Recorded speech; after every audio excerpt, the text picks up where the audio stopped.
Hello, this is Clyde, BraceBlogger.com, podcast number 45, July 5th, 2018. This is an article from O&P News April 2018. Page 14, beginning. This is an article by Michael Wininger. He's a PhD. Clinical trials. Our relationship with the payer goes beyond mere reimbursements. Introduction. Clinicians are reimbursed for their services when they provide approved treatments for patients with covered indications, that is, symptoms or diagnoses that are recognized by the payer as valid reasons for prescription. Payer policy is determined by panel review of the best available information regarding treatment efficacy. There are 5 main sources of information on which policy is written. They are clinical science, meta-analyses, professional guidelines, expert guidance, and stakeholder opinion. Stakeholder opinion is expected to be experimental in nature, a forum for the patient, the family member, the nonprofit, etc. to speak to the human element of medicine. The 4 remaining forms of information are mostly or entirely empirical, and these branches of information all share a common root: the clinical trial. A view from the outside. As a case study, consider the Implantable Cardioverter Defibrillator, a biomedical device with a long history of coverage determination review by CMS. The ICD was first approved for implantation by the U.S. Food and Drug Administration in 1985, and the first CMS coverage determination letter was published in 1986 with several reviews to the national coverage determination over the subsequent 30 years. In the late 1980s and 1990s, a series of large-scale, multi-center randomized clinical trials was designed in order to test the safety and efficacy of the ICD in various subpopulations. As these trials completed in the late 1990s and 2000s, CMS reviewed its coverage determination, which included specification of the ICD's Investigational Device Exemption, IDE.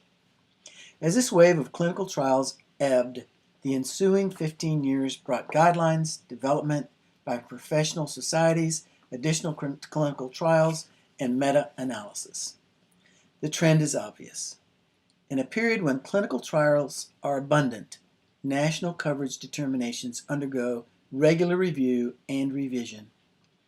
Once the clinical trials have subsided, experts are able to establish consensus practice guidelines.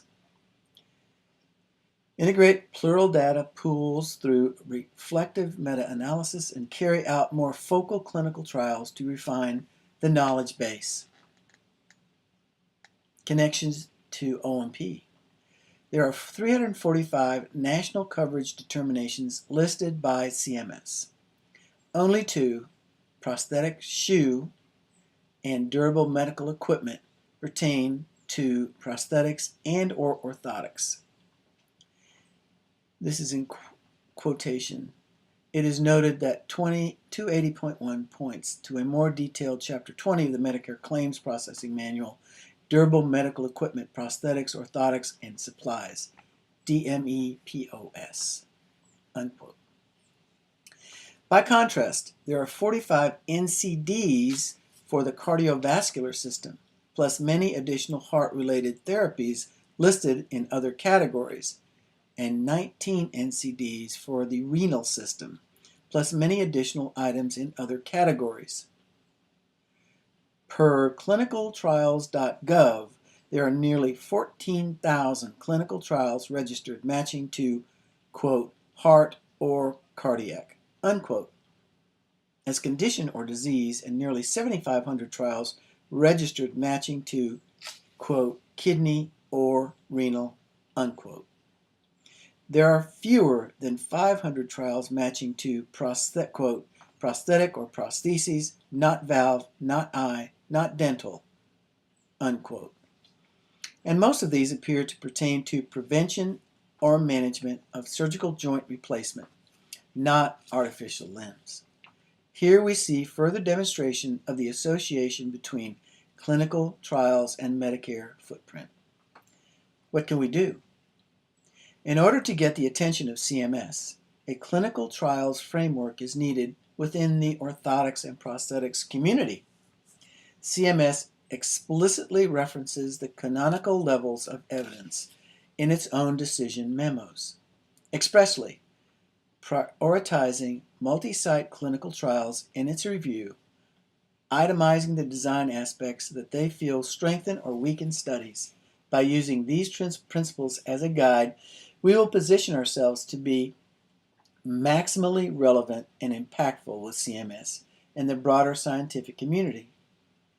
By promoting well-designed and well-executed studies, we will demonstrate the worthiness of our innovations as part of the formulary of treatment options.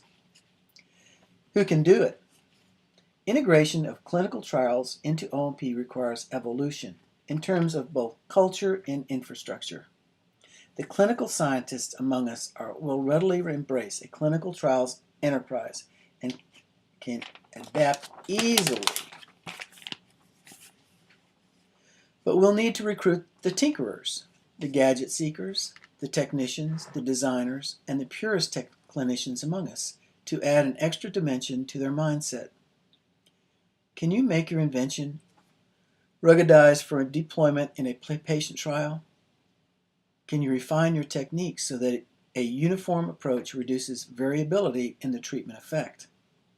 Can you introduce a research element into your clinical visit in a way that balances both the patient's need for treatment, also the field's need to gain evidence of treatment safety and efficacy through empiric means?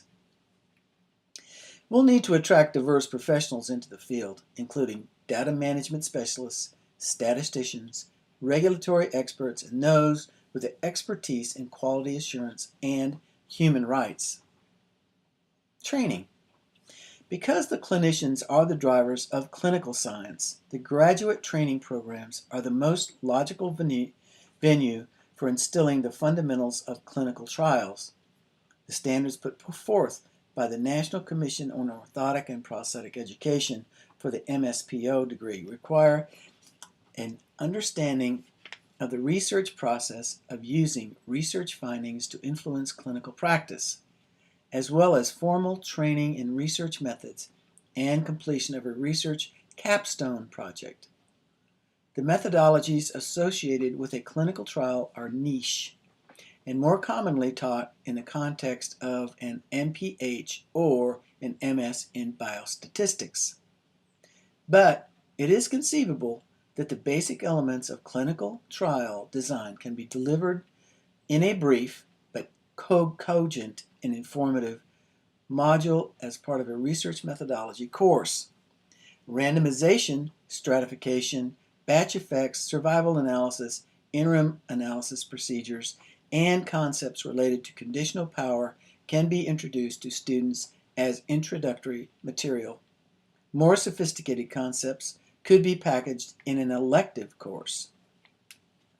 One particularly intriguing opportunity would be that of the transitional MSPO model.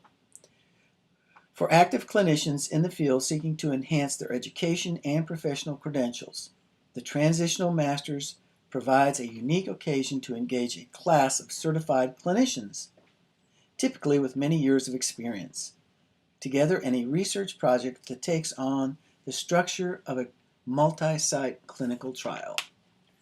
The transitional program's distance learning format actually facilitates the creation of a distributed network of clinician researchers executing a formal and uniform protocol, managed centrally through the institution. The two-way street. The U.S. Department of Health and Human Services not only reviews evidence from clinical trials, but maintains policy to promote their completion. Consider 42 CFR 405.201, wherein investigational device exemptions are described. CMS's National Coverage Determination 310.1 considers IDEs as routine costs in clinical trials. This provision is specifically intended to ensure that clinical trials continue to escalate the level of evidence so that policy can be refined through evidence-based medicine. Clinical trials are considered the essential tool for providing definitive medical evidence of treatment efficacy. At the highest level of regulation and oversight, the clinical trial is the recognized standard. At ground level, it may be easy to dismiss the clinical trial as an extravagance more suited for other medical disciplines. For that matter, our relationship with the payer can seem narrow. Claim gets filed, claim gets reimbursed, period. But clinical trials are not only accessible, but they are essential. And they are a vehicle by which our relationship with the payer can become bi-directional. Payer creates policy. We change policy through rigorous scientific study.